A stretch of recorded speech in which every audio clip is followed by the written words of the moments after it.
അമ്മായിയമ്മയും ഭർത്താവും ഒത്തിരി നിർബന്ധിച്ചു എന്നാണ് അജീന പറയുന്നത്. നമുക്ക് അജീനയുടെ മേലിലേക്ക് കിടക്കാം. മാഡം, എൻ്റെ പേര് അജീന, യഥാർത്ഥ പേരല്ല. എനിക്ക് 28 വയസ്സുണ്ട്. വിവാഹം കഴിഞ്ഞതാണ്. ഒരു കുട്ടിയുണ്ട്. കുട്ടിക്ക് 4 വയസ്സായി. ഭർത്താവിൻ്റെ അമ്മയും വീട്ടിലുണ്ട്. ഞങ്ങൾ 4 പേരും അടങ്ങുന്ന കുടുംബമാണ്. എൻ്റെ കല്യാണം കഴിഞ്ഞ് ഏകദേശം 3-4 മാസമായപ്പോഴേക്കും ഞാൻ ഗർഭം ധരിച്ചു.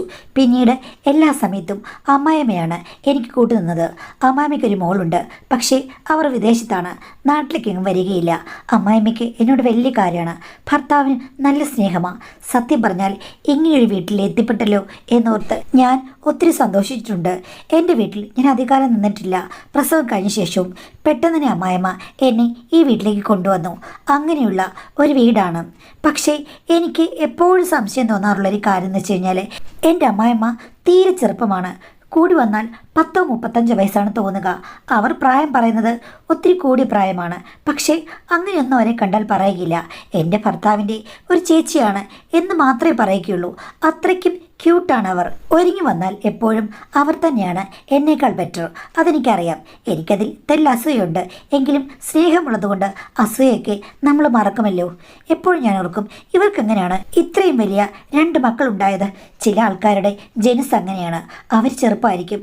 50 വയസ്സായാലും കണ്ടു കഴിഞ്ഞാൽ 30 വയസ്സോലും പറയില്ല. അങ്ങനെ ഒരു ഫാമിലിയിൽപ്പെട്ട ആളാണ് അമ്മായിമ്മയെന്ന് ഞാൻ വിശ്വസിച്ചു. പിന്നെ ഞങ്ങൾ താമസിക്കുന്നത് അവർ പുതുതായി വെച്ച വീട്ടിലായിരുന്നു.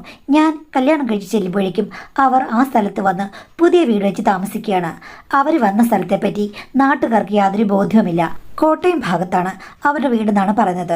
പക്ഷേ അങ്ങനെ അന്വേഷിച്ചെല്ലാം മാത്രം ബന്ധുക്കളൊന്നും അവർക്കില്ല. ഇവരുടെ ഭർത്താവ് കുറേ വർഷങ്ങൾക്ക് മുമ്പ് മരിച്ചു പോയെന്നും അവിടെ പിന്നീട് നിൽക്കാൻ പറ്റിയില്ല. ഭർത്താവിന് അവിടെ ആയിരുന്നു ജോലി. അവിടെ കുറച്ച് സ്ഥലമുണ്ടായിരുന്നു. അതെല്ലാം വിറ്റിട്ട് ഇവിടേക്ക് വന്നതാണ്. ഇവിടെ ഏതെങ്കിലും ബന്ധുക്കളുണ്ടോ എന്ന് ചോദിച്ചു കഴിഞ്ഞാൽ അതുമില്ല. ചുരുക്കം പറഞ്ഞു കഴിഞ്ഞാൽ ഇവരെക്കുറിച്ച് ആർക്കും ഒന്നും അറിയില്ല. അത് ഞങ്ങളുടെ വീട്ടിൽ ഒരു ചർച്ചാ വിഷയമായതാണ്. പക്ഷേ ചെക്കന് നല്ല ജോലിയുണ്ട്. ഇവിടെ നല്ല വീട് സ്ഥലമൊക്കെ ഉണ്ട്. അമ്മായിമ്മയും സ്നേഹമുള്ള ആൾ. അധികം പ്രശ്നങ്ങളൊന്നുമില്ല. അങ്ങനെയാണ് എൻ്റെ കല്യാണം നടത്തിയത്. എൻ്റെ വീട്ടുകാർക്കാണെങ്കിൽ എന്നെ കല്യാണം കഴിപ്പിച്ച് വിട്ടാൽ മതിയെന്നേ ഉണ്ടായിരുന്നുള്ളൂ. അല്ലാതെ ഇപ്പം അവരുടെ ഹിസ്റ്ററി അന്വേഷിച്ച് പോകുമോ? ഏകദേശം 1 വർഷത്തിന് മുമ്പാണ് ചില പ്രശ്നങ്ങൾ ജീവിതത്തിൽ ഉണ്ടാകാൻ തുടങ്ങിയത്. അത് അമ്മായിമ്മയും ഭർത്താവും ഉണ്ടാക്കിയ പ്രശ്നമൊന്നുമല്ല. അത് ആദ്യം ഉണ്ടാക്കിയത് ഞങ്ങളുടെ ഒരു അയൽക്കാരിയാണ്. ഞങ്ങളുടെ വീടിന് തൊട്ടടുത്തുള്ള ഒരു വീട്ടിൽ ഒരമ്മ മാത്രമായിട്ടാണ് താമസിച്ചിരുന്നത്. അവർക്ക് ഒരു 60-65 വയസ്സ് കാണും. പക്ഷേ നല്ല പയറുമണി പോലെ ഓടി നടക്കുന്ന ആളാണ്. 2 പെൺമക്കളുണ്ടെന്ന് പറഞ്ഞിട്ടുണ്ട്. അവരെ പലപ്പോഴും ഞാനും കണ്ടിട്ടുണ്ട്. പക്ഷെ തന്നെയാണ് താമസിക്കുന്നത്. അവരാരും വന്ന് കൂടെ നിൽക്കില്ല. ഇളയ മകൾ പലപ്പോഴും മാത്രമേ വരാറുള്ളൂ. പക്ഷേ ഈ അടുത്ത കാലത്ത്, അതായത് 1 വർഷത്തിന് മുമ്പ്, ഈ അമ്മയ്ക്ക് കുറച്ചൊന്ന് വയ്യാതായി. ഹോസ്പിറ്റലിൽ അഡ്മിറ്റൊക്കെ ആയിരുന്നു. അത് കഴിഞ്ഞ ശേഷം ഇളയ മകൾ അമ്മയുടെ കൂടെ വന്ന് നിൽക്കാൻ തുടങ്ങി. അങ്ങനെയാണ് ഞാൻ അവരുമായി നല്ല പരിചയത്തിലാകുന്നത്. അയൽക്കാരിയല്ലേ, അങ്ങനെ അങ്ങോട്ടും ഇങ്ങോട്ടുമൊക്കെ എപ്പോഴും സംസാരിക്കും. അവരാണെങ്കിൽ ബെല്ലും ബ്രേക്കും ഇല്ലാതെ വീട്ടിലെ കാര്യങ്ങളൊക്കെ ചോദിക്കുകയും ഭർത്താവിൻ്റെ കാര്യങ്ങളൊക്കെ കിഴിഞ്ഞു ചോദിക്കുന്ന ഒരു ടൈപ്പാണ്. അത് മാത്രമല്ല, സ്വന്തം ഭർത്താവുമായിട്ട് അവർക്ക് പൊരുത്തമില്ലെന്നും അവർ ഭർത്താവിനെ ഉപേക്ഷിച്ച് ഇവിടെ വന്ന് നിൽക്കുകയാണ് എന്നൊക്കെ എനിക്ക് മനസ്സിലായി. 2 ആൺമക്കളാണ്. അവരുമായിട്ടും ഇവർക്ക് അത്ര നല്ല ടൈംസ് അല്ലെന്ന് എനിക്ക് മനസ്സിലായി. ചുരുക്കം പറഞ്ഞാൽ ഭർത്താവുമായിട്ട് പിണങ്ങിയിരിക്കുകയായിരുന്നു. ആ സമയത്താണ് അമ്മയ്ക്ക് അസുഖമായത്. അവരതോടുകൂടി ആ ഫാമിലി ഉപേക്ഷിച്ച് ഇവിടെ വന്ന് താമസിക്കുകയാണ്. അത് അവർക്ക് സന്തോഷമാണെന്ന് എനിക്ക് മനസ്സിലായി. സത്യം പറഞ്ഞാൽ എൻ്റെ ഭർത്താവിനെ കൊണ്ട് ഒരു ചുക്കും ചുണ്ണാമ്പിനും കൊള്ളില്ലടി. വഴക്കുണ്ടാക്കാൻ മാത്രം കൊള്ളാം, വേറെ ഒന്നിനും കൊള്ളില്ല. അപ്പം പിന്നെ എന്തിനാണ് ഞാൻ എൻ്റെ ജീവിതം നരകിപ്പിക്കുന്നത്? ആമ്പിള്ളേരല്ലേ, അവർക്ക് പ്രായപൂർത്തിയായതാണ്. അവർ വളർന്നോളൂ എന്ന് പറയും. എന്തായാലും ഇവർ അമിതമായ തന്നെയാണ് കാണിക്കുന്ന ഒരു സ്ത്രീയാണെന്ന് എനിക്ക് തോന്നി. പക്ഷേ മറ്റൊരാളുടെ ജീവിതത്തിൽ എനിക്ക് ഇടപെടാൻ പറ്റില്ലല്ലോ. എന്നോടെപ്പോഴും എൻ്റെ കാര്യങ്ങളൊക്കെ ആവശ്യത്തിൽ കൂടുതൽ അവർ അന്വേഷിക്കും. ഞാൻ ചിലതൊക്കെ വിട്ട് പറയാറില്ല. എല്ലാം പറഞ്ഞു കഴിഞ്ഞാൽ അവർ ആരോടെങ്കിലും പറഞ്ഞാലോ എന്ന് എനിക്ക് പേടിയുണ്ട്. പക്ഷേ അവരാണ് ഒരു ദിവസം എന്നോട് പറഞ്ഞത്, നിങ്ങളിവിടെ പുതുതായി താമസിക്കാൻ വരുന്നെന്ന് എൻ്റെ അമ്മ പറഞ്ഞിരുന്നു. ആദ്യം കാണാൻ വന്നു കഴിഞ്ഞപ്പോൾ ഞാൻ വിചാരിച്ചത് എന്താണെന്നറിയാമോ? ഒരുത്തന് 2 ഭാര്യമാരോ? അങ്ങനെയാണ് ഞാൻ വിചാരിച്ചത്. ചേട്ടത്തിയും അനിയത്തിയും കൂടെ അവൻ കല്യാണം കഴിച്ചു. അങ്ങനെയാണോ അമ്മേ എന്ന് ചോദിച്ചു കഴിഞ്ഞപ്പോഴേക്ക് എൻ്റെ അമ്മയാണ് പറഞ്ഞത്, അയ്യോ അങ്ങനെയല്ല, അമ്മയും മോളും പിന്നെ മരുമോളുമാണെന്ന്. പക്ഷേ എൻ്റെ പൊന്നുമോളെ, ഞാൻ ഒരു കാര്യം പറയാം. എനിക്ക് നല്ല സംശയമുണ്ട്. അത് നിൻ്റെ അമ്മായിമ്മ തന്നെയാണോ? അവർ തീരെ ചെറുപ്പമല്ലേ? നിൻ്റെ ഭർത്താവിന് നിന്നേക്കാൾ 2 വയസ്സിന് മൂപ്പെങ്കിലും ഇല്ലേ? അവൻ്റെ അമ്മയായിട്ട് ഇവരെങ്ങനെ മാറുന്നത്? എനിക്കൊരു പിടിയും കിട്ടുന്നില്ല മോളെ. ഇതിലെന്തോ ദുരൂഹതയുണ്ട്. ശരിക്കും നീ അവരുടെ ആധാർ കാർഡോ മറ്റോ കണ്ടിട്ടുണ്ടോ? അയ്യോ ചേച്ചി, ശരിക്കുമില്ലേ, എൻ്റെ അമ്മായിമ്മയുടെ ഫാമിലിയിലുള്ളവരെല്ലാം വളരെ ചെറുപ്പമായിട്ട് തോന്നും. അമ്മായിമ്മയ്ക്ക് നല്ല വയസ്സുണ്ട്. പുള്ളിക്കാരി എന്നോട് പറഞ്ഞതാണ്, കാണാൻ പ്രായം തോന്നിക്കാത്തത് ഒരു കുറ്റമാണോ? അപ്പോൾ അവരെന്നോട് പറഞ്ഞു, എടി അങ്ങനെയാണെങ്കിൽ നിൻ്റെ അമ്മായിമ്മയുടെ മറ്റുള്ളവരൊക്കെ ഇവിടെ ആങ്ങളമാരോ അമ്മയോ? അപ്പോൾ അവരാരുമില്ല. ശരിക്കും പറഞ്ഞു കഴിഞ്ഞാൽ അമ്മായിമ്മ ഒറ്റ മോളായിരുന്നു. ആഹാ, പിന്നെ എങ്ങനെയാണ് അവരുടെ കുടുംബത്തിലുള്ളവരെല്ലാം ചെറുപ്പക്കാരായിട്ട് വരുന്നത്? അത് അമ്മായിമ്മയുടെ അമ്മയും അച്ഛനും ഒക്കെ അങ്ങനെയായിരുന്നു. എന്നിട്ട് അവരെവിടെ? അവർ മരിച്ചു പോയെന്നാണ് പറഞ്ഞത്. എൻ്റെ പൊന്നുമോളെ, ആകെക്കൂടി എനിക്കൊരു ദുരൂഹത തോന്നുന്നു. നീ ഇത് കറക്റ്റ് അന്വേഷിക്കണം. അവരോട് ഡയറക്റ്റ് ചോദിച്ചു കഴിഞ്ഞാൽ അവരെന്തെങ്കിലും ഉരുണ്ട് കളിക്കും. നീ അവരുടെ പേഴ്സോ മറ്റോ എടുത്ത് അവരുടെ പ്രായമോ ആധാർ കാർഡോ എന്തെങ്കിലും നോക്കണം. അത് കേട്ടപ്പോൾ പോ ചേച്ചി, ആവശ്യമില്ലാത്ത ഓരോ കാര്യങ്ങൾ കുടുംബത്തിലുണ്ടാക്കാൻ എന്ന് പറഞ്ഞെങ്കിലും എനിക്കും ഒരു സംശയം തോന്നി. ആരെങ്കിലും പറഞ്ഞെങ്കിലല്ലേ സംശയം തോന്നുകയുള്ളൂ. ബാക്കിയുള്ളവരൊക്കെ സംശയം പറഞ്ഞിട്ട് അങ്ങനെയാകാമെന്നങ്ങ് നിസ്സാരമായി തള്ളിക്കളഞ്ഞു. പക്ഷേ ഇവർ കുശാഗ്ര ബുദ്ധിക്കാരിയാണ്. ഇവർ പറഞ്ഞതിൽ എന്തെങ്കിലും ഒരു ഐഡിയ കാണാതിരിക്കുമോ എന്ന് ഞാൻ ഓർത്തു. അങ്ങനെ ഞാൻ വെറുതെ സെർച്ച് ചെയ്തു. അവരെപ്പോഴും അവിടെ കാണുമല്ലോ, അതുകൊണ്ട് എനിക്ക് നോക്കാൻ പറ്റില്ല. ഒരു വട്ടം ID കാർഡിനെ പറ്റി സംസാരിച്ചപ്പോഴേക്കും അതൊക്കെ എൻ്റെ കസ്റ്റഡിയിലുണ്ട്. നിനക്കെന്തിനാ എൻ്റെ ID കാർഡ്? നീ നിൻ്റെ ID കാർഡ് സൂക്ഷിക്കൂ എന്നോ മറ്റോ പറഞ്ഞത് എനിക്ക് ഓർമ്മയുണ്ട്. അപ്പോൾ അവർ അത് തരാൻ യാതൊരു സാധ്യതയില്ല. അങ്ങനെ ഇരിക്കുമ്പോൾ ചേച്ചി 2-3 ദിവസം കഴിഞ്ഞപ്പോഴേക്കും എന്നെ വിളിച്ചു. എടി നീ ഇത് നോക്ക്, ഞാൻ ഷൂട്ട് ചെയ്തതാ, മൊബൈലിൽ പിടിച്ചാന്ന് പറഞ്ഞു. ഞാൻ ചോദിച്ചു എന്താ? നോക്ക്, വീടിൻ്റെ പുറകുവശത്ത് എന്താ നടക്കുന്നതെന്ന്. ഞങ്ങളുടെ വീടിന് പുറകുവശത്ത് ചെറിയൊരു ലാലോലിക്ക മരം നിൽപ്പുണ്ട്. അതിലെ അച്ചാർ മിക്കവാറും അമ്മായിമ്മയിടും. നിറയെ കായ്ച്ചു കിടക്കുന്ന ലാലോലിക്ക മരത്തിൽ നിന്ന് കൈയെത്തി ഒരു പാത്രം കൊണ്ട് അമ്മായിമ്മ എല്ലാം പറിച്ച് ഇടുകയാണ്. അപ്പോഴുണ്ട് എൻ്റെ ഭർത്താവ് വരുന്നു. എന്തൊക്കെയോ സംസാരിക്കുന്നു. സംസാരം വ്യക്തമല്ല.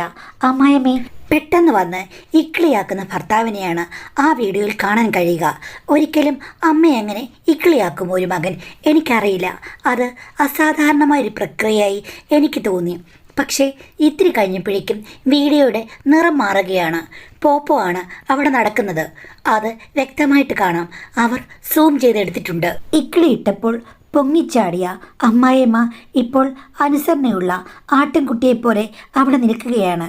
പണ്ട് എൻ്റെ അച്ഛൻ തൊഴുത്തിൽ കറവ പശുവിനെ കറക്കാൻ വേണ്ടി കയറുമായിരുന്നു. അതാണ് എനിക്ക് ഓർമ്മ വന്നത്. ഞാൻ ആ ദൃശ്യങ്ങൾ കണ്ട് ഞെട്ടിപ്പോയി. ഇപ്പം നീ പറയടി, ഇത് അമ്മായിമ്മയും മകനുമാണോ? എന്തൊരു ദുരൂഹതയില്ലേ? ഈ ദുരൂഹത കണ്ടുപിടിച്ചില്ലെങ്കിൽ നിന്റെ ജീവിതം കോഞ്ഞാട്ടയായി പോകും. ആ ദൃശ്യങ്ങൾ കണ്ട് ഞാൻ ഷോക്കായിരിക്കായിരുന്നു. ചേച്ചി, ഞാൻ എൻ്റെ ഭർത്താവിനോട് തന്നെ ആദ്യം ചോദിക്കാം, അത് കഴിഞ്ഞിട്ടാകാം മറ്റുള്ളവരോട്. ചേച്ചി, എനിക്ക് ആ വീഡിയോ തരണം. തരാമടി, പക്ഷേ ഞാനാണിതിന് പിന്നിലെന്ന് നീ പറയരുത്. ഇല്ല, ഒരിക്കലും പറയില്ല. അങ്ങനെ വീഡിയോ ഞാൻ വാങ്ങിച്ചു. ഹസ്ബൻഡ് ജോലി കഴിഞ്ഞ് വന്നു കഴിഞ്ഞപ്പോഴേക്കും ഞാൻ രാത്രി സമാധാനമായി ഒന്ന് ഉറങ്ങാൻ ശ്രമിച്ച സമയത്ത് ഞാൻ അദ്ദേഹത്തോട് ചോദിച്ചു, ഇതെന്താണ്, ഈ വീഡിയോ നിങ്ങൾ കാണുമെന്ന്. അത് കണ്ടപ്പോഴേക്കും ഭർത്താവ് ഞെട്ടി വിയർക്കാൻ തുടങ്ങി. എന്നെ ഏതോ ഒരു പ്രേതത്തെ കണ്ടതുപോലെ നോക്കാൻ തുടങ്ങി. പുള്ളിക്ക് നാവനങ്ങുന്നില്ല. ഞാൻ കുലുക്കി വിളിച്ചു. ഇനിവിടെ ഹാർട്ട് അറ്റാക്കോ മറ്റോ വന്നോ അറിയില്ല. കുറച്ച് കഴിഞ്ഞ് ഞാൻ ഇത്തിരി വെള്ളം കൊണ്ട് കൊടുത്തു.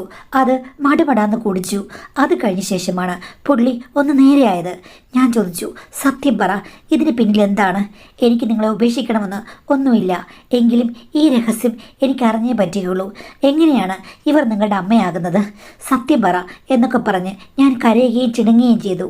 അപ്പോൾ ഹസ്ബൻഡ് എന്നോട് പറഞ്ഞു, എടി, അവർ എൻ്റെ അമ്മയല്ലേന്ന് ചോദിച്ചു കഴിഞ്ഞാൽ തീർച്ചയായിട്ടും അമ്മയാണ്. എന്നാൽ എന്നെ പ്രസവിച്ച അമ്മയാണെന്ന് ചോദിച്ചു കഴിഞ്ഞാൽ അല്ല. നിങ്ങളുടെ രണ്ടാനമ്മയാണോ എന്ന് ചോദിച്ചപ്പോഴേക്കും ഭർത്താവ് എന്നോട് പറഞ്ഞു, അതെ, അവരെൻ്റെ രണ്ടാനമ്മയാണെന്ന് വേണമെങ്കിൽ പറയാം. അതെന്താ അങ്ങനെ പറഞ്ഞത്? നിങ്ങൾ അമ്മയെന്നല്ലേ വിളിക്കുന്നത്? എടി, അങ്ങനെയാണ് കഥ. എൻ്റെ അച്ഛൻ ഒരു നല്ല ബിസിനസ്മാനായിരുന്നു. ഇഷ്ടം പോലെ പണവും ഉണ്ടായിരുന്നു. ധാരാളം ബന്ധുക്കളൊക്കെ ഉള്ള ആളാണ്. ഞാനും എൻ്റെ അനിയത്തിയും പെട്ടെന്നാണ് അവരുടെ വിവാഹ ജീവിതത്തിൽ ഉണ്ടായത്. പക്ഷേ അനിയത്തിയുടെ ജനനത്തോടു കൂടി അമ്മ മരണപ്പെട്ടു. അത് കഴിഞ്ഞതിൽ പിന്നെ അച്ഛൻ തോന്നിയാസ് നടക്കുന്നൊരു ജീവിതമാണ് രൂപീകരിച്ചെടുത്തത്. പുള്ളി സ്വന്തം ഇഷ്ടത്തിലായിരുന്നു പല സ്ത്രീകളെയും കൊണ്ടുവന്നിട്ട് ഞങ്ങളെ അമ്മയാണെന്ന് പരിചയപ്പെടുത്തും. അവർ 1-2 വർഷം നിൽക്കും. ഇഷ്ടം പോലെ പണമുണ്ട്, അതെല്ലാം കൊടുക്കും. അവർ അതും കൊണ്ട് കടന്നു കളയും. ഇങ്ങനെയായിരുന്നു. എനിക്ക് തോന്നുന്നു ഞാൻ പ്രായപൂർത്തിയായ കാലയളവിലൊക്കെ ഏകദേശം 5 അമ്മമാരെ കണ്ടിട്ടുണ്ട്. ഞാനും എൻ്റെ അനിയത്തിയും. ഞാനത് കേട്ട് ഞെട്ടിപ്പോയി. 5 അമ്മമാരോ? പല സമയങ്ങളിലായിട്ട് പലരും വന്ന് നിൽക്കും. അവരെ അമ്മയെന്ന് വിളിക്കാൻ നിർബന്ധിക്കും. സത്യം പറഞ്ഞാൽ അതൊക്കെ വലിയൊരു കഥയാണ്. കുറേ വർഷങ്ങൾക്ക് മുമ്പ് എൻ്റെ അച്ഛന് ഒരു ഹാർട്ട് അറ്റാക്ക് വന്നു. ആ സമയത്ത് ഒരു സ്ത്രീ അമ്മയാണെന്ന് പറഞ്ഞ് കൂടെ ഉണ്ടായിരുന്നു. അത് കഴിഞ്ഞപ്പോഴേക്കും അവർ ഉപേക്ഷിച്ചു പോയി. പിന്നെ ഞാനും എൻ്റെ അനിയത്തിയും കൂടെയാണ് അവരെ നോക്കിയത്. അത് കഴിഞ്ഞ് കുറച്ച് വർഷം ഭാര്യയൊന്നുമില്ലാതെ ഞങ്ങളോട് തന്നെ നിൽക്കുകയായിരുന്നു. ഒരു സുപ്രഭാതത്തിലാണ് ഈ സ്ത്രീ കയറി വന്നത്. പക്ഷേ മറ്റുള്ളവരെ പോലെ ആയിരുന്നില്ല ഇവർ. അമ്മയെന്ന് പറഞ്ഞു കഴിഞ്ഞാൽ ഞങ്ങൾ എല്ലാവരെയും അമ്മയെന്ന് വിളിച്ച് ശീലിച്ചതുകൊണ്ട് ഇവരെയും അമ്മയെന്ന് വിളിച്ചു. ഇവർക്ക് പ്രായം തീരെ കുറവാണെന്ന് എനിക്കറിയാം.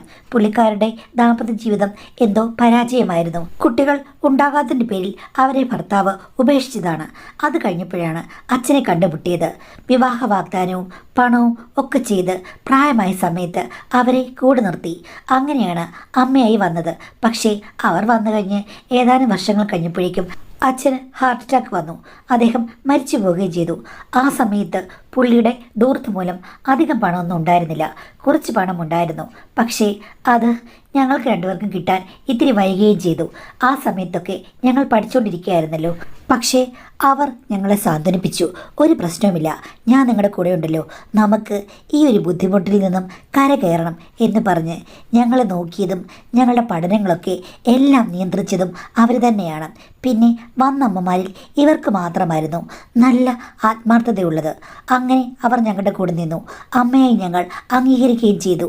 ഞങ്ങളുടെ സ്വത്തുക്കളൊക്കെ അവർ ഞങ്ങളുടെ പേരിൽ തന്നെയാണ് എല്ലാം ശരിയാക്കി വെച്ചത്. അവർക്ക് കുറച്ച് ഫിക്സഡ് ഡിപ്പോസിറ്റ് അച്ഛനിട്ട് കൊടുത്തിട്ടുണ്ട്. അത് മാത്രമേ ഉള്ളൂ. പിന്നീട് ഡിഗ്രി കഴിഞ്ഞപ്പോൾ തന്നെ എൻ്റെ അനിയത്തിയെ നല്ലൊരു പയ്യനെ കണ്ടെത്തി അവർ കല്യാണം കഴിപ്പിച്ച് അയക്കുകയും ചെയ്തു. അങ്ങനെയായിരുന്നു. അത് കഴിഞ്ഞപ്പോൾ ഞങ്ങൾ രണ്ടുപേരും മാത്രമായ വീട്ടിൽ ആ സമയത്താണ് അവർ എന്നോട് അസാധാരണമായി പെരുമാറാൻ തുടങ്ങിയത്.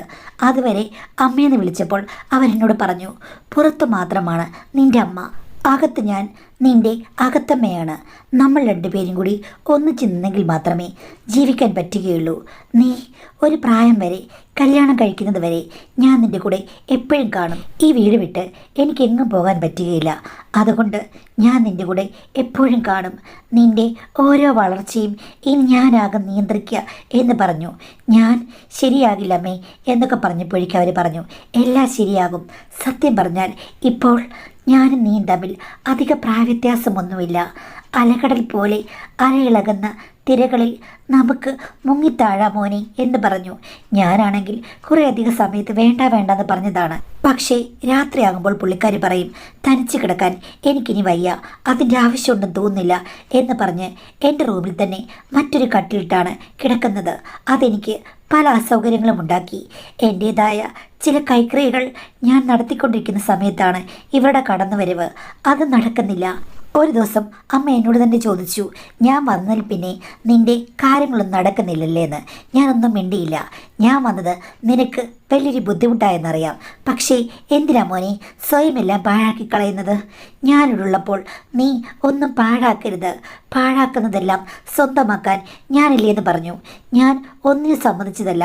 പക്ഷേ അതിൻ്റെ പിറ്റേ ദിവസം രാത്രിയിൽ തന്നെ അവർ അടുത്ത് വന്ന് അവരുടെ പഴയ കഥകളും പഴയ ഭർത്താവിൻ്റെ കാര്യങ്ങളും അയാളുമായി നല്ല രസത്തിൽ പോയി കഴിഞ്ഞപ്പോഴേക്കും കുട്ടികളൊന്നുമില്ലാതെ അയാൾ ഉപേക്ഷിച്ചതും മനസ്സൊത്തിരി വേദനിച്ചതും ഒക്കെ പറഞ്ഞു. അവരുടെ ആദ്യ ഭർത്താവ് ശരിക്കും കടിഞ്ഞാണില്ലാത്ത ഒരു കുതിരയായിരുന്നു.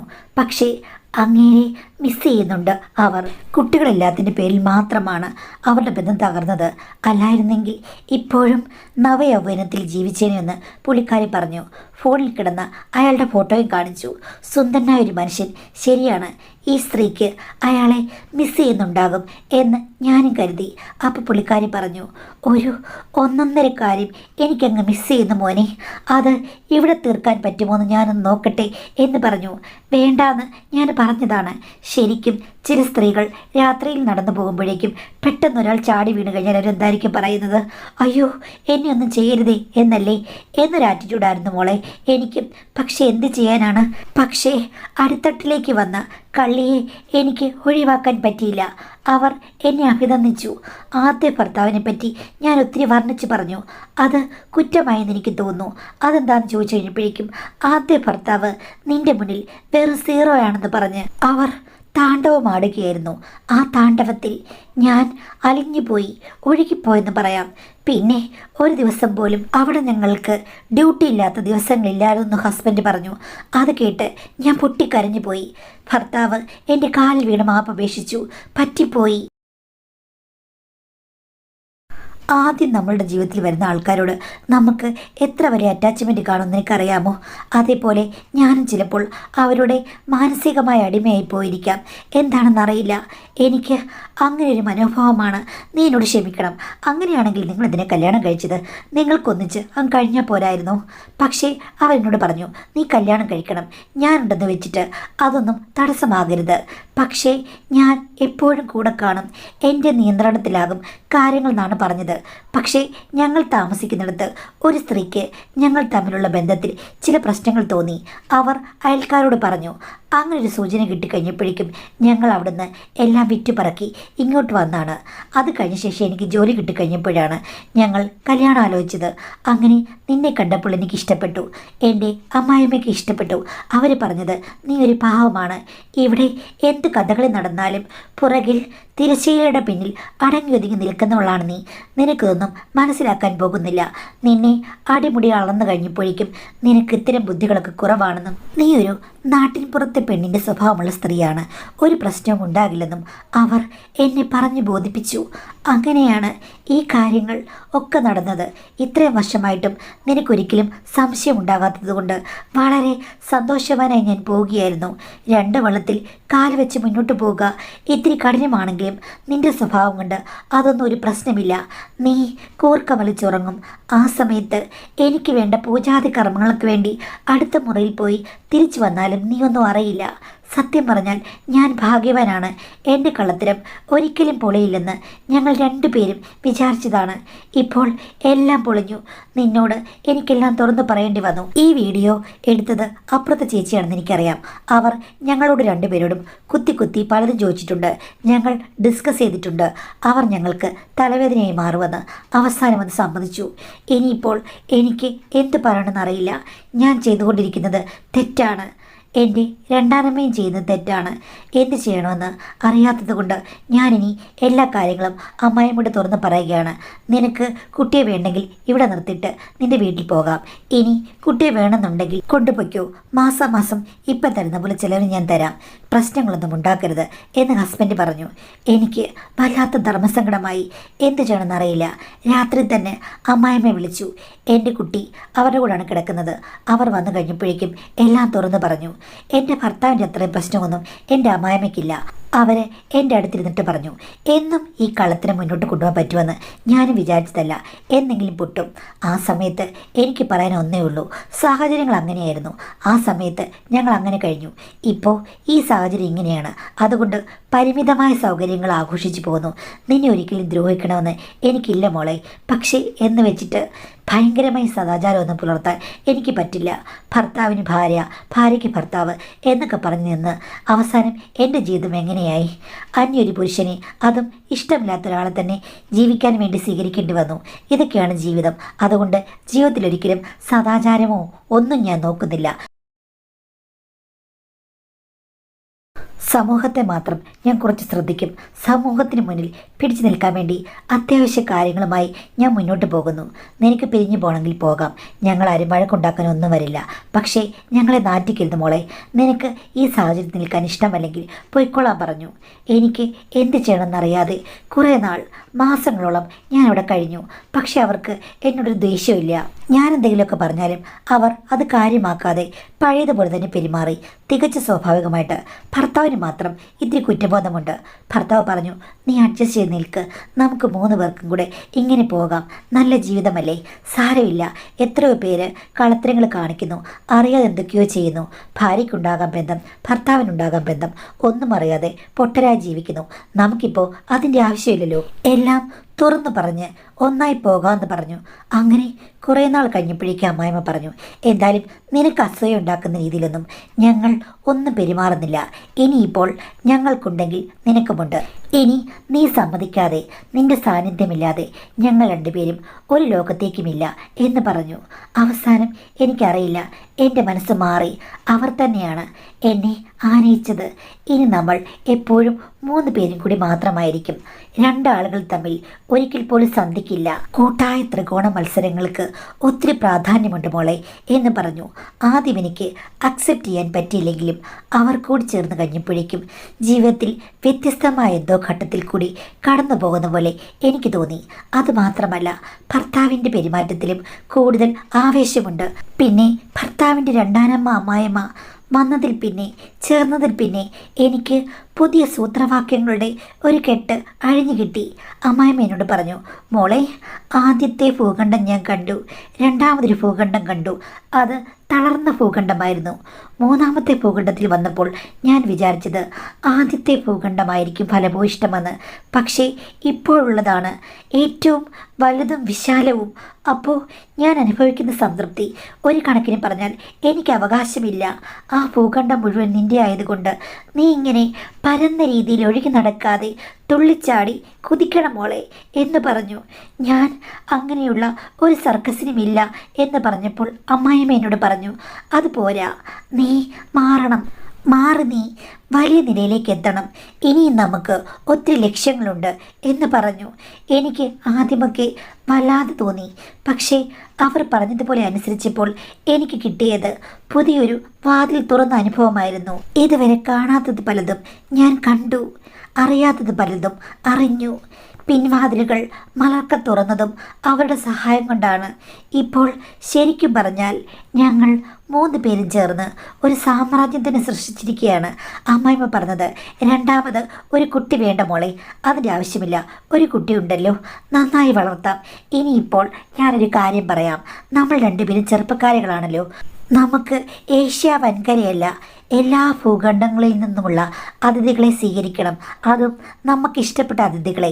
എന്നിട്ട് നമുക്ക് 7 തലമുറ കഴിയാനുള്ള പണമുണ്ടാക്കണം. നമ്മുടെ കുട്ടിയെ നമുക്ക് സുൽത്താനായി വാഴിക്കണം. അതുകൊണ്ട് മോളെ, നമ്മൾ വഴി മാറി ഇറങ്ങാൻ തയ്യാറായിക്കോ എന്ന് പറയുകയാണ്. ഹസ്ബൻഡും എന്നോട് പറഞ്ഞു, അമ്മായിമ്മയുടെ സപ്പോർട്ടുണ്ടെങ്കിൽ നമ്മൾ ഭയങ്കരമായി മെച്ചപ്പെടുമെന്ന്. ഇങ്ങനൊരവസ്ഥയിലാണ് ഞാൻ.